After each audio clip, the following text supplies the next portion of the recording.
Hello everybody, GZTV back with another video, and today we're going to be talking about the 7th episode of Better Call Saul, Bingo.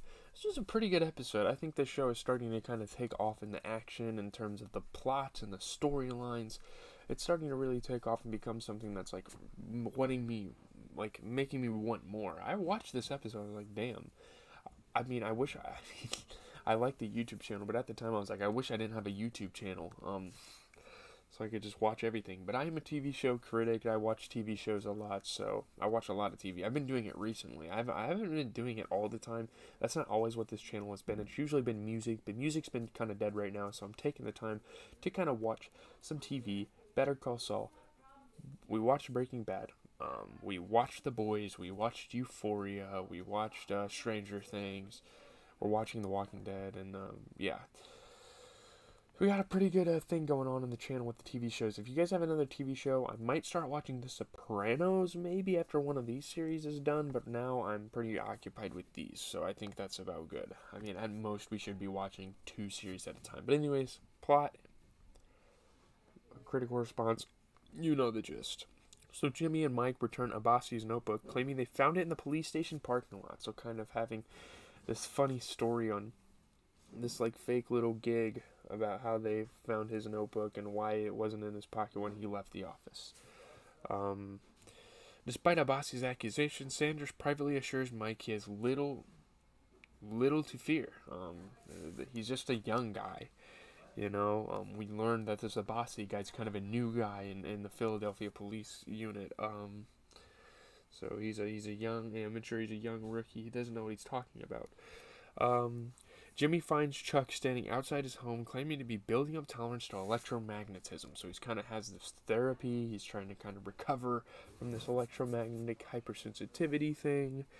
He stores case files at Chuck's house, hoping to rekindle Chuck's interest in the law. He's kind of doing it as an excuse. Like, he knows Chuck's going to want to look at them, he knows Chuck's going to get back in the job, and given that Jimmy is Chuck's brother, this could really boost him into the lawyer scene.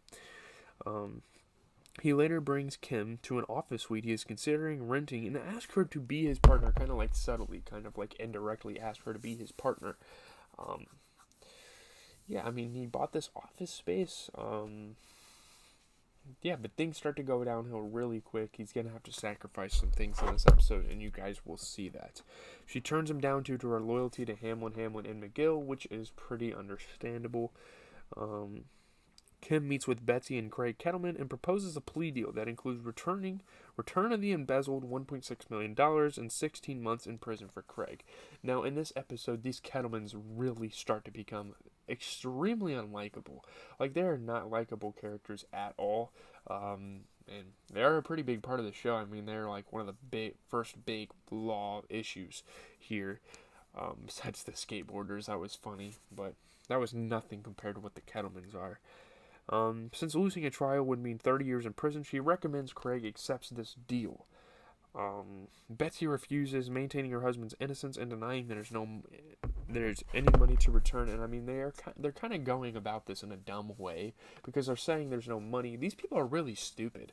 Like, it just shows you that intelligence doesn't equal money. You can get money in any way, shape, or form, and these people definitely prove it here in this show. It's like, oh, there's no money. What'd you do with the money? Like, they're talking about the money while trying to deny these accusations and prove their innocence.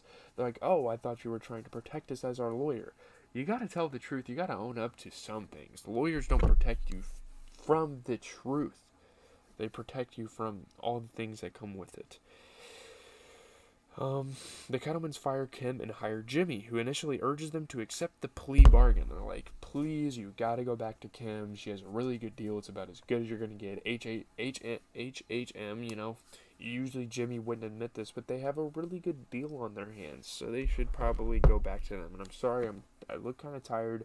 My eyes, I can't keep my eyes open for more than 5 seconds. It's bad. Stay with me. Betsy blackmails Jimmy by pointing out that the retainer the Kettlemans paid him implicates him in their crime. So he could be seen as a connection, they could probably snitch on him, and Jimmy could ultimately suffer some consequences. So, yeah. Jimmy realizes this, and he's gonna have to sacrifice some things. It's gonna suck for him. It's gonna end in a raging outro to the show. But yeah, while picking up records from HHM, Jimmy discovers Kim has been demoted as a result of losing the Kettlemans as clients. I mean, they were really big clients. HHM, like the management, I don't remember which one was the boss of it.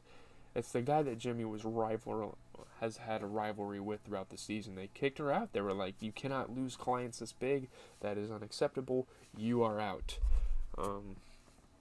Jimmy enlists Mike's help, and Mike sprays a fluorescent liquid on cash taken from Jimmy's bribe, which he plants outside the Kettleman house. So kind of like gets rid of the evidence. This is awesome. This is one of my favorite scenes of this episode. Probably one of my favorite scenes of this series thus far. I mean, it's really fucking cool. I mean, Mike sneaking into the house when they go to bed, seeing the fingerprints with the black light thing. It was really cool to watch this. It was like such a classic like spy movie looking thing. So the Kettlemans find it, assume it came from the embezzled money, and add it to the rest of their cash in their hiding place. So they don't really understand the implications. They're kind of too stupid to understand the implications behind the returned embezzled money. They don't realize kind of what this means. This means that Jimmy is going to take them and rat them out. Pretty much. Mike breaks in and uses a black light to trace the money to a false bottom and a bathroom cabinet. So he sees fingerprints, he sees everything, he like realizes what they did with the money, because blacklight traces things like fingerprints and stuff that happened within a certain time limit, and they had just put that money away, just went to bed, and then he leaves with the cash, and Jimmy has him deliver it to the district attorney. So he's turning the money in. He's turning that money in. It's pretty much like finding a missing child and getting compensated.